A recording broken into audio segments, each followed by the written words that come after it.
ili ajenge special economic zone katika property yake. Na sisemi kwa ubaya, najua wakati fulani mlimpa kura, lakini sasa sisi pia tuko na maoni yetu, sio? Yeye ndo anatutimba kila siku. Badala ya pumzike, tumemheshimu, tumempa heshima yake, hata tukutaka tulienda kuweka William Ruto pressure.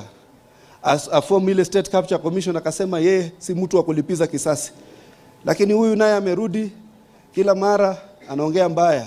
Ati nchi inaenda hivi, nchi inaenda vile. Wewe ndio ulipeleka hii nchi hapo, sisi tutaitoa katika hiyo mshimo weka bwana.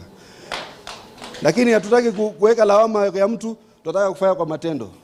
Uliacha deni, tunalipa.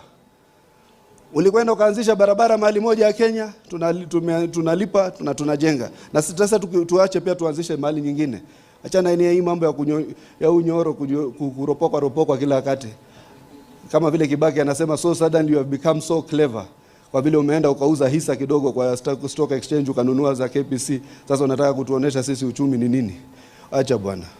Sisi pia tulibebwa kwa mabega tulipomaliza form 4. Acha bwana. Sisi hii uchumi na hii Kenya tutaenda nayo hivi hivi. Vile William Ruto anaenda nayo. Si amengangana nayo. Ameweka steady. Wamesabotage from day one. Paka sasa wamechoka. Sasa wanaanza narrative mingine. Maskini Kalonzo Musyoka zamani alikuwa waziri, siku hizi yuko kwa barabara. Mimi nilikuwa secretary general yake, mimi niko kwa serikali. Unajua hii ni maarifa. Kuwa na wewe kutumia mbinu unapanga hapa hivi.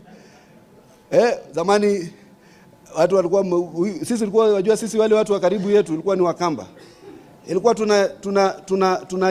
tunaangalia kwa admiration ile jamii ya Wakamba, majenerali, mawaziri, manini. Siku hizi amewachukua wote, ameweka kwa barabara, maskini anawaambia sijui atakuwa rais, sijui rais ya wapi. I'm not sure kama ni ya LSK ama ni ya nini, lakini mimi I don't think he'll be the president of anything. Lakini yeye tu aendelee. Sina shida naye, lakini ni kweli nasema baada tumalize